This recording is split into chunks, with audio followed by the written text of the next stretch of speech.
اس حصے میں آپ سنیں گے سیدنا ہود علیہ السلام کا نام و نسب اور قوم عاد کا تعارف، قوم نوح کے مشرکین کی تباہی کے بعد شرک کی ابتدا کن سے ہوئی، ہود علیہ السلام کی قوم کو دعوت اور قوم کا رویہ، قوم عاد کی قوت و طاقت اور ترقی کا تذکرہ، قوم عاد پر نازل ہونے والے عذاب، سیدنا صالح علیہ السلام کا نام و نسب اور قوم سمود کا علاقہ، قوم سمود کی فنون و ہنر میں قوم عاد کی نقالی، سیدنا صالح علیہ السلام کی قوم کو دعوت توحید اور سرداران قوم کا رویہ، قوم سمود کا معجزے کا مطالبہ، قوم سمود کو کون سا معجزہ ملا، معجزے کی بے حرمتی کرنے والے بدبخت اور اس کے ساتھیوں کا تذکرہ، سیدنا صالح علیہ السلام کے قتل کی سازش اور سازشیوں کی عبرتناک ہلاکت، رسوا کن عذاب سے قوم سمود کی تباہی و بربادی اور سیدنا صالح علیہ السلام کا اظہار افسوس، قصہ قوم سمود سے ماخوذ فوائد و نتائج، حکمتوں اور عبرتوں کا مفصل تذکرہ۔ تو آئیے سنتے ہیں دارالسلام اسٹوڈیو لاہور پاکستان سے قصص الانبیاء کا 5واں حصہ، عبرتناک انجام، پیشکش محمد طارق شاہد۔ نوح علیہ السلام کا ایک بیٹا سام تھا۔ عرب اور بنی اسرائیل اسی کی طرف منسوب ہیں۔ اسی سام کے پوتوں سے ہود علیہ السلام پیدا ہوئے۔ ان کا نسب نامہ اس طرح ہے: ہود بن عبداللہ بن رباح بن جارود بن عامر بن اوس بن ارم بن سام بن نوح۔ ہود علیہ السلام کی قوم کو قوم عاد اور قوم ارم بھی کہا جاتا ہے، کیونکہ عاد اور ارم ہود علیہ السلام کے اجداد تھے۔ قوم ہود احقاف نامی ایک بستی میں آباد تھی، اور یہ بستی عمان اور حضرہ موت کے درمیان ریت کے ٹیلوں والے علاقے میں تھی۔ عربی میں احقاف ریت کے ٹیلوں کو کہتے ہیں۔ یہ علاقہ سمندر کے کنارے واقع تھا اور شہر کے نام سے پکارا جاتا تھا۔ قرآن مجید میں سورۃ الاحقاف آیت 21 میں اللہ تعالیٰ نے انہیں ان کی بستی کی طرف منسوب کرتے ہوئے مخاطب کیا ہے۔ وَاذْكُرْ أَخَا عَادٍ إِذْ أَنذَرَ قَوْمَهُ بِالْأَحْقَافِ، اور عاد کے بھائی کو یاد کرو جبکہ اس نے اپنی قوم کو احقاف میں ڈرایا۔ قوم عاد کے لوگ اپنی رہائش کے لیے خیمے پسند کرتے تھے۔ ان کے خیمے بہت مضبوط اور پختہ ہوتے تھے۔ یہ لوگ ان کو بڑی مہارت سے بناتے تھے، پھر ان پر فخر کرتے تھے۔ اللہ تعالیٰ سورۃ الفجر آیات 6 تا 8 میں فرماتے ہیں: أَلَمْ تَرَ كَيْفَ فَعَلَ رَبُّكَ بِعَادٍ إِرَمَ ذَاتِ الْعِمَادِ الَّتِي لَمْ يُخْلَقْ مِثْلُهَا فِي الْبِلَادِ۔ کیا آپ نے نہیں دیکھا کہ آپ کے رب نے عاد کے ساتھ کیا کیا، جو نسل ارم سے تھے، ستونوں والے تھے، جن کے مانند کوئی قوم دنیا کے ممالک میں پیدا نہیں کی گئی۔ اللہ تعالیٰ نے ان کی کاریگری اور فن کی ایک مثال دی ہے کہ وہ ایسے خیموں میں آباد تھے جن کے ستون بہت مضبوط تھے، طاقتور تھے۔ ان لوگوں نے شہروں اور بستیوں کو ایسی کاریگری سے بنایا کہ ان کے متعلق عجیب و غریب روایات مشہور ہو گئیں۔ یہ نرم زمین میں خیمے بناتے تھے، اس کے ساتھ پہاڑوں میں محل بھی بناتے تھے۔ حالانکہ رہائش کے لیے زمین پر خیمے موجود تھے، گویا بیکار دولت اور وقت برباد کرتے، پھر اس پر فخر کرتے۔ شہروں میں جو راستے اور سڑکیں تھیں وہ بہت چوڑی تھیں۔ ان جیسے طویل اور قوی لوگ بعد میں پیدا نہیں ہوئے۔ کاریگری اور فنکاری میں یہ لوگ اس مقام تک پہنچے کہ پھر کوئی نہ پہنچ سکا۔ یہ لوگ عرب تھے اور عربی میں بات چیت کرتے تھے۔ ہود علیہ السلام بھی عربی تھے۔ اسماعیل علیہ السلام سے پہلے کے عرب باشندے عرب عاربہ کہلاتے ہیں۔ ان کے مشہور قبائل یہ ہیں: عاد، سمود، جرہم، امیم، قحطان اور مدین وغیرہ۔ ابراہیم علیہ السلام کی اولاد میں اسماعیل علیہ السلام کے بعد آنے والے لوگ عرب مستعربہ کہلاتے ہیں۔ اسماعیل علیہ السلام عربی نہیں تھے، کنعانی تھے۔ جب ابراہیم علیہ السلام اسماعیل علیہ السلام کو مکہ معظمہ میں چھوڑ آئے اور اسماعیل علیہ السلام نے عربوں سے میل جول قائم کیا تو ان سے عربی سیکھ لی اور اس میں بہت مہارت پیدا کر لی، یہاں تک کہ آپ کو عرب کا فصیح کہا جانے لگا۔ اہل عرب میں فصاحت و بلاغت آپ ہی سے آئی۔ رسول اللہ صلی اللہ علیہ وسلم بھی اسی انداز میں فصیح و بلیغ عربی میں بات کرتے تھے۔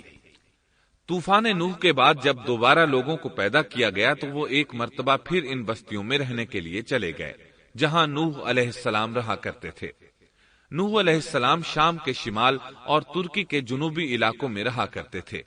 لوگ یہاں آباد ہو گئے، پھر یہاں سے کچھ لوگ فلسطین اور شام کی طرف ہجرت کر گئے اور کچھ لوگ جزیرے کی طرف ہجرت کر گئے، اور قوم عاد جزیرے کے جنوب میں آ کر آباد ہو گئی۔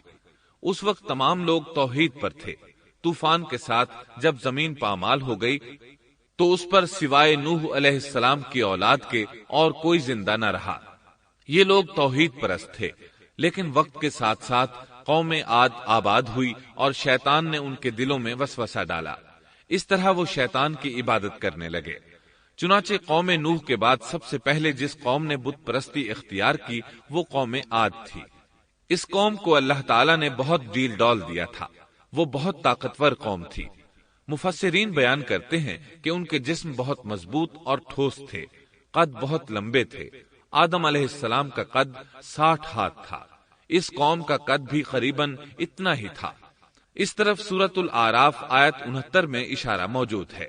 اللہ تعالیٰ فرماتے ہیں، وَاذْكُرُوا إِذْ جَعَلَكُمْ خُلَفَاءَ مِنْ بَعْدِ قَوْمِ نُوحٍ وَزَادَكُمْ فِي الْخَلْقِ بَسْطَةً فَاذْكُرُوا آلَاءَ اللَّهِ لَعَلَّكُمْ تُفْلِحُونَ۔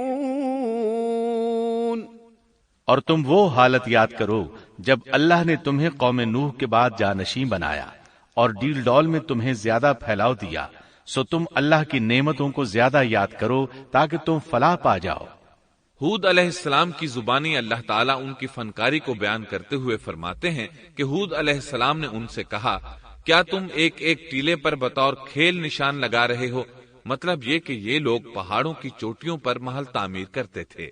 جب ان سے کہا جاتا کہ تم رہتے تو زمین پر ہو اور گھر پہاڑوں پر بناتے ہو، اس کی کیا وجہ ہے؟ اور تم اتنے مضبوط محل تعمیر کر رہے ہو، گویا ہمیشہ یہیں رہو گے۔ وہ لوگ دراصل ٹیلوں، گھاٹیوں، دروں اور پہاڑوں پر عمارات تعمیر کرتے تھے، اور ان کا مقصد ان میں رہنا نہیں تھا، بلکہ صرف کھیل کود کے لیے ایسا کرتے تھے۔ ہود علیہ السلام نے انہیں جھنجھوڑا کہ تم ایسا کام کیوں کرتے ہو جس کا کوئی مقصد نہیں، جس کام کے فضول ہونے میں کوئی شک نہیں۔ ہود علیہ السلام انہیں واعظ کرتے تھے، اے میری قوم، اللہ نے تمہیں بڑی قوت سے نوازا ہے۔ تمہاری طاقت کا عالم یہ ہے کہ جب تم کسی پر ہاتھ ڈالتے ہو تو ظلم کرتے ہو، کوئی شخص تمہارے سامنے آنا گوارا نہیں کرتا۔ لہذا اللہ سے ڈرو اور میری پیروی کرو، اس سے ڈرو جس نے ان چیزوں سے تمہاری مدد کی۔ اللہ تعالیٰ نے اپنی ہر طرح کی نعمت، مال، اسباب، اولاد، باغات، شہر، قوت، جسامت اور صنعت کاری سے تمہیں نوازا ہے، لہذا تم اللہ سے ڈرو اور میری اطاعت کرو۔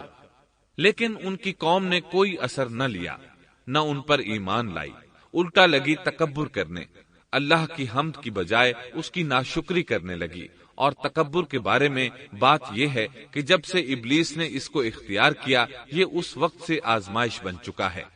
اللہ تعالیٰ سورہ حامیم السجدہ آیت 15 میں فرماتے ہیں، فَأَمَّا عَادٌ فَاسْتَكْبَرُوا فِي الْأَرْضِ بِغَيْرِ الْحَقِّ وَقَالُوا مَنْ أَشَدُّ مِنَّا قُوَّةً أَوَلَمْ يَرَوْا أَنَّ اللَّهَ الَّذِي خَلَقَهُمْ هُوَ أَشَدُّ مِنْهُمْ قُوَّةً۔ پس قوم عاد نے تو بے وجہ زمین میں سرکشی شروع کر دی اور کہنے لگے کہ ہم سے زوراور کون ہے؟ کیا انہیں یہ نظر نہ آیا کہ جس اللہ نے انہیں پیدا کیا ہے وہ ان سے بہت ہی زیادہ زوراور ہے؟ جب یہ لوگ اپنی سرکشی اور کفر میں حد سے بڑھ گئے تب اللہ تعالیٰ نے ہود علیہ السلام کو ان کی طرف بھیجا۔ انہوں نے انہیں اللہ کی طرف بلایا اور کہا، اے میری قوم، اللہ کی عبادت کرو، اس کے سوا تمہارا کوئی معبود نہیں۔ کیا تم ڈرتے نہیں؟ قوم کے کافر سردار کہنے لگے، ہم تو دیکھتے ہیں کہ تو نری بے وقوفی میں ہے، ہمارے خیال میں تو جھوٹا ہے۔ اس پر ہود علیہ السلام نے فرمایا، میری قوم، میں بے وقوف نہیں، میں تو تمام جہانوں کے پروردگار کی طرف سے بھیجا گیا ہوں، تمہیں اپنے رب کے پیغامات پہنچا رہا ہوں، اور ہوں بھی تمہارا دلی خیرخواہ اور امانت دار۔ کیا تم اس بات سے تعجب کرتے ہو کہ تم میں سے ایک شخص کی معرفت اللہ کا ذکر تم تک پہنچا کہ وہ تمہیں خبردار کر دے؟ تم اللہ کی اس نعمت کو یاد کرو کہ اس نے تمہیں قوم نوح کے بعد خلیفہ بنایا اور ڈیل ڈول میں تمہیں زیادہ پھیلاؤ دیا۔ تم اللہ کے احسانات کو یاد کرو تاکہ فلاح اور نجات پا جاؤ۔ ہود علیہ السلام نے اللہ کی عظیم نعمتوں کے ساتھ انہیں نصیحت کی، لیکن وہ بدبخت کفر ہی کرتے رہے۔ آخر انہیں جھنجھوڑنے کے لیے انہوں نے فرمایا، اے میری قوم، اللہ ہی کی عبادت کرو، اس کے سوا تمہارا کوئی معبود نہیں۔ تم تو صرف بہتان بازی کر رہے ہو، یعنی جن بتوں کی تم پوجا کر رہے ہو ان کی پوجا تم نے خود گھڑی ہے۔ اللہ تعالیٰ نے تو اس کے متعلق کوئی دلیل نازل نہیں فرمائی۔ میری قوم کے لوگوں، میں تم سے اس دعوت و تبلیغ کی کوئی اجرت نہیں مانگتا، میرا اجر اس کے ذمے ہے جس نے مجھے پیدا کیا ہے، تو کیا تم پھر بھی عقل سے کام نہیں لیتے؟ اے میری قوم کے لوگوں، اپنے رب سے گزشتہ گناہوں کی معافی طلب کرو، آئندہ گناہوں سے توبہ کرو تاکہ وہ برسنے والے بادل تم پر بھیج دے اور تمہیں طاقت میں اور بڑھا دے، تاکہ تم گناہگار ہونے کے باوجود روگردانی نہ کرو۔ ہود علیہ السلام مسلسل انہیں دعوت دیتے رہے، لیکن وہ ظالم قوم نوح کی طرح ان کا مذاق اڑانے لگی اور کہنے لگی، ہمارے خیال میں تو بے وقوف ہے اور شاید تو ہمارے کسی معبود کے بڑے جھپٹے میں آ گیا ہے، تو ہمارے بتوں کو برا کہتا ہے، اس لیے ان میں سے کسی کی مار تم پر پڑی ہے، اسی لیے تو ذہنی مریض بن گیا ہے۔ وہ ظالم لوگ چونکہ آخرت پر ایمان نہیں رکھتے تھے اور دنیا میں خوشحالی کی زندگی بسر کر رہے تھے اور تھے بھی اپنی قوم کے سردار، اس لیے اپنے ماتحتوں سے کہنے لگے، یہ تو تم جیسا ہی انسان ہے، وہی کچھ کھاتا ہے جو تم کھاتے ہو اور پیتا بھی وہی کچھ ہے جو تم پیتے ہو۔ اب اگر تم نے اپنے جیسے انسان کی اطاعت قبول کر لی تو سخت خسارے میں رہو گے۔ کیا یہ تمہیں اس بات سے دھمکاتا ہے کہ جب تم مر کر خاک اور ہڈیاں بن جاؤ گے تو پھر زندہ کیے جاؤ گے؟ ہرگز نہیں، یہ بات امکان سے باہر ہے جس کا وعدہ تم سے کیا جاتا ہے۔ یہ زندگی تو صرف دنیا کی ہے، ہم مرتے جیتے رہتے ہیں، ہم پھر نہیں اٹھائے جائیں گے۔ یہ تو وہ شخص ہے جس نے اللہ پر جھوٹ باندھا ہے، ہم اس پر یقین کرنے والے نہیں۔ ہود علیہ السلام انہیں دعوت دیتے رہے یہاں تک کہ ان کی قوم نے واضح طور پر کہہ دیا کہ آپ ہمیں واز سنائیں یا نہ سنائیں، ہم تو اپنی روش نہیں چھوڑیں گے، یہ تو پرانے لوگوں کا دین ہے۔ اس طرح قوم انہیں مسلسل جھٹلاتی ہی رہی۔ آخر ہود علیہ السلام نے بھی انہیں کھلم کھلا دھمکی دی اور فرمایا، لوگوں سنو، میں صرف تمہیں ہی نہیں اللہ کو بھی گواہ بنا کر اعلان کرتا ہوں کہ اللہ کے سوا جس کی عبادت ہو رہی ہے میں ان سب سے بری طرح بیزار ہوں۔ اب تم ہی نہیں اپنے ساتھ اوروں کو بھی بلا لو اور اپنے ان سب جھوٹے معبودوں کو بھی بلا لو، اور تم سے جو ہو سکے مجھے نقصان پہنچا دو، مجھے کوئی مہلت نہ دو، نہ مجھ پر ترس کھاؤ۔ یہ فرمانے کے بعد انہوں نے اللہ سے دعا کی، رب انصرنی بما کذبون، اے پروردگار ان کے جھٹلانے پر تو میری مدد فرما۔ اللہ کی طرف سے آپ کو جواب ملا، یہ تو بہت ہی جلد اپنے کیے پر پچھتانے لگیں گے۔ اللہ کے نبی کا انکار کرنے، اس سے بغض رکھنے اور اس کا مذاق اڑانے والوں کا انجام کیا ہوا؟ اللہ نے انہیں ایسے زناٹے کی آندھی سے تہس نہس کیا کہ جس کی تاریخ میں مثال نہیں ملتی۔ اللہ نے ان سے بارش روک لی، اس سے خشک سالی کی کیفیت پیدا ہو گئی، درخت اور پھل ختم ہو گئے، وہ لوگ بارش کی خواہش کرنے لگے۔ اسی حالت میں ایک دن اللہ نے انہیں عذاب دینے کا ارادہ فرمایا۔ انہوں نے دیکھا ایک سیاہ بادل ان کی طرف بڑھ رہا ہے، خوشی سے اچھلنے لگے، کہنے لگے یہ بادل ہم پر برسنے والا ہے، جبکہ ان کا خیال غلط تھا۔ دراصل ابر کی صورت میں یہ وہ قہر الہی تھا جس کے آنے کی وہ جلدی مچا رہے تھے۔ وہ عذاب ان کی بستیوں کی تمام چیزوں، پھلوں، خیموں، درختوں کو تہس نہس کرتا ہوا آیا۔ اسے اللہ کا یہی حکم تھا۔ آندھی اس قدر زبردست تھی کہ پہاڑوں پر ان کے تعمیر کردہ محلوں تک کو اڑا لے گئی۔ مجرموں کا یہی بدلہ ہے۔ اللہ تعالی سورۃ الزاریات آیت 41 اور 42 میں فرماتے ہیں، وَفِي عَادٍ إِذْ أَرْسَلْنَا عَلَيْهِمُ الرِّيحَ الْعَقِيمَ مَا تَذَرُ مِن شَيْءٍ أَتَتْ عَلَيْهِ إِلَّا جَعَلَتْهُ كَالرَّمِيمِ۔ اسی طرح عادیوں میں بھی ہماری طرف سے تنبیہ ہے۔ جبکہ ہم نے ان پر خیر و برکت سے خالی آندھی بھیجی، وہ جس جس چیز پر گرتی تھی اسے بوسیدہ ہڈی کی طرح چورا چورا کر دیتی تھی۔ اس آندھی نے ہر چیز کو فنا کر کے رکھ دیا۔ اللہ تعالیٰ ان کی تباہی ایک جگہ ان الفاظ میں بیان کرتے ہیں، قوم عاد نے بھی جھٹلایا، پس کیسا ہوا میرا عذاب اور میری ڈرانے والی باتیں۔ ہم نے ان پر تیز و تند مسلسل چلنے والی ہوا ایک لگاتار منحوس دن میں بھیج دی، جو لوگوں کو اٹھا اٹھا کر دے پٹکتی تھی، گویا کہ وہ جڑ سے کٹے ہوئے کھجور کے تنے ہیں۔ پس کیسی رہی میری سزا اور میرا ڈرانا۔ یقیناً ہم نے قرآن کو نصیحت کے لیے آسان کر دیا ہے، پس کیا ہے کوئی نصیحت پکڑنے والا؟ ایک تیسرے مقام پر اللہ نے ان کی ذلت اور رسوائی کا ذکر یوں کیا ہے، قوم عاد بے حد تند اور تیز ہوا سے غارت کر دی گئی۔ وہ ہوا ان پر برابر لگاتار 7 رات اور 8 دن تک اللہ کے حکم سے چلتی رہی۔ آپ وہاں ہوتے تو دیکھتے کہ وہاں لوگ یوں چاروں شانوں چت گرے پڑے ہیں جیسے وہ کھجوروں کے کھوکھلے تنے ہوں۔ کیا ان میں سے کوئی بھی آپ کو باقی نظر آ رہا ہے؟ ہود علیہ السلام کو اللہ تعالیٰ نے اپنی رحمت سے نجات دی۔ باقی تمام جگہوں پر تباہی تھی، لیکن جس جگہ ہود علیہ السلام اور ان کے ساتھی تھے اس طرف یہ ہوا پھٹکی بھی نہیں۔ کہا جاتا ہے کہ ایک باڑ تھی جس میں ہود علیہ السلام، حیوانات، چوپائے اور ان پر ایمان لانے والے تھے، اور آندھی نے ہر چیز کو فنا کر ڈالا۔ اللہ تعالیٰ سورہ آراف آیت 72 میں فرماتے ہیں، فَأَنجَيْنَاهُ وَالَّذِينَ مَعَهُ بِرَحْمَةٍ مِّنَّا وَقَطَعْنَا دَابِرَ الَّذِينَ كَذَّبُوا بِآيَاتِنَا وَمَا كَانُوا مُؤْمِنِينَ۔ غرض ہم نے انہیں اور ان کے ساتھیوں کو اپنی رحمت سے بچا لیا اور ان لوگوں کی جڑ کاٹ دی جنہوں نے ہماری آیتوں کو جھٹلایا تھا اور وہ ایمان لانے والے نہ تھے۔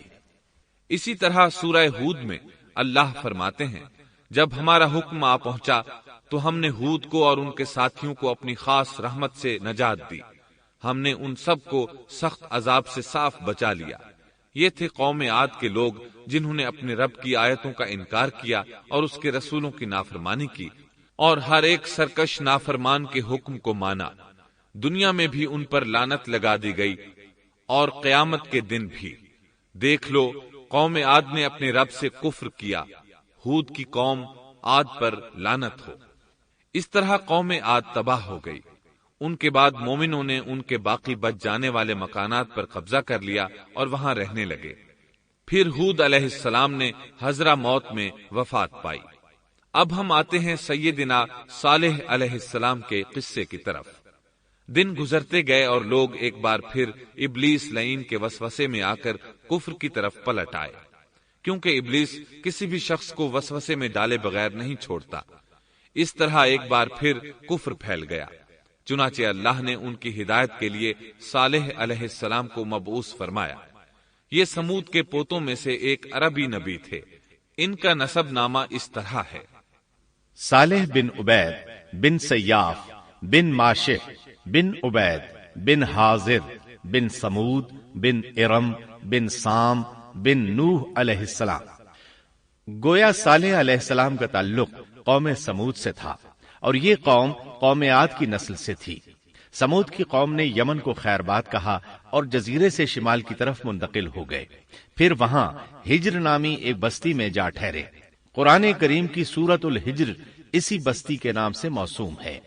قوم عاد کا تذکرہ سورۃ الحجر کے علاوہ سورۃ الاحقاف اور سورہ ہود میں بھی ہے۔ اللہ تعالی سورۃ الحجر آیت 80 میں فرماتے ہیں، وَلَقَدْ كَذَّبَ أَصْحَابُ الْحِجْرِ الْمُرْسَلِينَ، اور ہجر والوں نے بھی رسولوں کو جھٹلایا۔ ہجر قوم سمود کا مرکزی شہر تھا، اب وہ مدائن صالح کے نام سے مشہور ہے۔ یہ شہر مدینہ منورہ کے شمال مغرب میں 380 کلومیٹر کے فاصلے پر واقع ہے۔ یہ لوگ بھی پہاڑوں کو تراش کر گھر بناتے تھے۔ یہ صنعت اور کاریگری انہوں نے قوم عاد سے وراثت میں پائی تھی۔ اللہ تعالی سورۃ الفجر آیت 9 میں فرماتے ہیں، وَثَمُودَ الَّذِينَ جَابُوا الصَّخْرَ بِالْوَادِ، اور قوم سمود کے ساتھ کیا کیا جنہوں نے وادی میں بڑے بڑے پتھر تراشے تھے۔ قرآن مجید میں اللہ تعالیٰ ایک مقام پر فرماتے ہیں، اور ہم نے قوم عاد اور سمود کو غارت کیا جن کے بعض مکانات آپ کے سامنے ظاہر ہیں۔ ان کے مکانات ان کی تباہی سے لے کر اب تک موجود ہیں۔ شام کے راستے میں خیبر، تیماء سے تبوک تک قوم سمود کے آثار پائے جاتے ہیں۔ یہ لوگ کس طرح پتھر تراش تراش کر گھر بناتے تھے، اللہ تعالیٰ نے سورۃ الاعراف آیت 74 میں اس کا ذکر کیا ہے۔ وَاذْكُرُوا إِذْ جَعَلَكُمْ خُلَفَاءَ مِنْ بَعْدِ عَادٍ وَبَوَّأَكُمْ فِي الْأَرْضِ تَتَّخِذُونَ مِنْ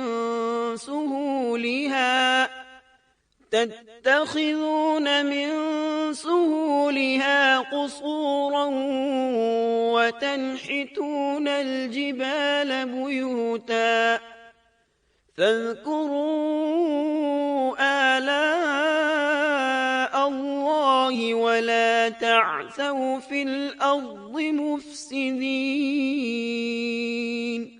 اس وقت کو یاد کرو جب اللہ تعالیٰ نے تمہیں قوم عاد کے بعد جانشین بنایا اور تمہیں زمین پر رہنے کا ٹھکانہ دیا کہ نرم زمین پر محل بناتے ہو اور پہاڑوں کو تراش تراش کر ان میں گھر بناتے ہو، سو اللہ کی نعمتوں کو یاد کرو اور زمین میں فساد مت پھیلاؤ۔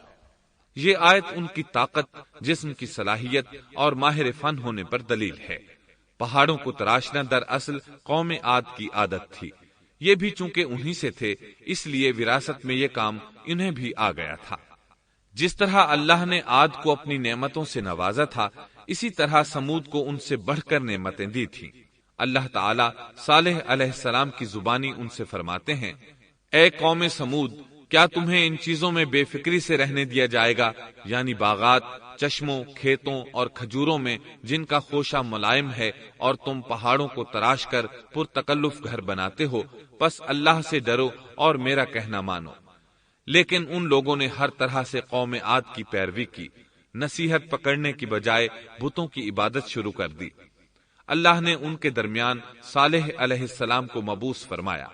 آپ نبوت ملنے سے پہلے بھی عقل مند اور علم والے تھے، باعزت گھرانے سے تعلق رکھتے تھے، اپنے معاملات میں لوگ ان سے مشورے لیتے تھے، لہٰذا انہیں ایک خاص مقام حاصل تھا۔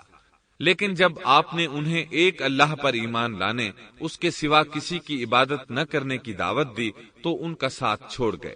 جواب میں ان سے کہنے لگے، یا صالح قد كنت فينا مرجوا قبل هذا، اے صالح، اس سے پہلے تو ہم تجھ سے بہت کچھ امیدیں لگائے ہوئے تھے۔ مطلب یہ کہ پہلے تو ہمارے نزدیک آپ کا بہت مرتبہ تھا، مقام تھا، ہمیں آپ سے بہت امیدیں تھیں، لیکن آپ نے تو یہ باتیں کہہ کر ہماری ساری امیدوں پر پانی پھیر دیا۔ ان کے اس جواب کے باوجود صالح علیہ السلام انہیں اللہ کی طرف بلاتے رہے اور ان سے کہتے رہے، اے میری قوم، اللہ کی عبادت کرو، اس کے سوا تمہارا کوئی معبود نہیں۔ تمام انبیاء کی اپنی اپنی قوم کو یہی دعوت تھی کہ اے لوگو، اللہ کی عبادت کرو، اسی نے تمہیں زمین سے پیدا کیا ہے، اسی نے تمہیں زمین میں آباد کیا ہے، اس سے معافی طلب کرو، یقیناً میرا رب قریب ہے اور دعاؤں کو قبول کرنے والا ہے۔ اے میری قوم، تم نیکی سے پہلے برائی کی جلدی کر رہے ہو، اللہ سے معافی کیوں نہیں مانگتے کہ تم پر رحم کیا جائے؟ اللہ سے ڈرو، میری اطاعت کرو، حد سے گزر جانے والے بے باک لوگوں کی اطاعت سے باز آؤ، وہ ملک میں فساد پھیلا رہے ہیں اور اصلاح نہیں کرتے۔ صالح علیہ السلام نے ہود علیہ السلام کی طرح اپنی قوم کو نصیحت کی، لیکن ان ظالموں نے بھی اسی طرح کفر کیا جیسے قوم عاد نے کیا تھا۔ کہنے لگے، یہ کیسے ہو سکتا ہے کہ ہم اپنے میں سے ایک شخص کے تابع ہو جائیں؟ اس اکیلے کی اتنی زیادہ فضیلت کی آخر کیا وجہ ہے؟ ہم نہیں مان سکتے کہ ہم میں صرف اسی ایک پر اللہ کی باتیں نازل ہوتی ہیں۔ پھر وہ اس سے بھی آگے بڑھے اور اللہ کے نبی کو کھلے الفاظ میں پرلے درجے کا جھوٹا کہا، جادوگر کہا۔ پھر یہ سرکش اور کافر لوگ صالح علیہ السلام کے ساتھ ایمان لانے والے کمزور غریب لوگوں کو مخاطب کر کے کہنے لگے، کیا تم صالح پر ایمان رکھتے ہو؟ ہم تو اس کے منکر ہیں۔ اس طرح صالح علیہ السلام دن رات انہیں دعوت دیتے رہے، یہاں تک کہ یہ لوگ صالح علیہ السلام سے کہنے لگے، تم نے اور تمہارے ساتھیوں نے ہمارے اندر نحوست پھیلا رکھی ہے اور اسی لیے ہم مشکلات اور مصائب کا شکار ہیں، لہٰذا تم ہم سے دور ہو جاؤ۔ صالح علیہ السلام نے انہیں جواب دیا، تم پر نحوست اللہ کی طرف سے ہے، تم فتنے میں پڑے ہوئے لوگ ہو۔ پھر اس کے بعد وہ لوگ صالح علیہ السلام سے مکمل طور پر دشمنی کرنے لگے اور انہوں نے آپ کو یہاں تک کہہ دیا کہ آپ ہماری مجلس میں نہ آیا کریں کیونکہ آپ منحوس ہیں۔ پھر بات یہاں تک پہنچی کہ صالح علیہ السلام نے انہیں اللہ کے عذاب سے ڈرایا، دھمکایا اور کہا، يا قوم أرأيتم إن كنت على بينة من ربي وآتاني منه رحمة فمن ينصرني من الله إن عصيته فما تزيدونني غير تخسير۔ اے میری قوم کے لوگوں، ذرا بتلاؤ تو اگر میں اپنے رب کی طرف سے کسی مضبوط دلیل پر ہوا اور اس نے مجھے اپنے پاس سے رحمت عطا کی ہو، پھر میں نے اس کی نافرمانی کی، تو کون ہے جو اس کے مقابلے میں میری مدد کرے؟ تم تو میرا نقصان ہی بڑھا رہے ہو۔ یعنی فرض کرو اگر میں حق پر ہوا اور یقیناً میں حق پر ہوں اور اللہ تعالیٰ نے مجھے اپنی نبوت سے بھی نوازا ہے، پھر بھی میں تمہاری باتوں میں آ کر اس کی نافرمانی کروں تو بلا شبہ اس وقت میں گھاٹے میں ہوں گا اور تم بھی خسارہ پانے والے ہوگے۔ اس پر وہ ظالم لوگ مقابلے پر اتر آئے، کہنے لگے، اگر تو سچا ہے تو کوئی معجزہ لے آ، لیکن وہ معجزہ ہماری مرضی کے مطابق ہو، اس صورت میں ہم ضرور ایمان لے آئیں گے۔ آپ ایسا کریں کہ بستی کے کنارے پتھریلی چٹان میں سے دودھ دینے والی 10 ماہ کی حاملہ اونٹنی نکالیں، اس کا رنگ سرخ ہو۔ صالح علیہ السلام سے یہ مطالبہ کر کے وہ سردار لوگ ایک طرف بیٹھ گئے اور مذاق اڑانے لگے۔ ایک کہنے لگا اونٹنی 10 ماہ کی ہو، حاملہ ہو، دوسرا کہنے لگا لازمی طور پر اس کا رنگ سرخ ہو، پھر ایک تیسرا سردار بولا اس کی کھال پر بہت زیادہ اون ہو، چوتھا بولا موٹی تازی ہو، ہم نے پہلے اس قسم کی اونٹنی دیکھی نہ ہو، پانچواں بولا وہ اتنی بڑی ہو کہ اکیلی ایک دن تمام کنویں کا پانی پی جائے اور دوسرے روز ہم پیئیں۔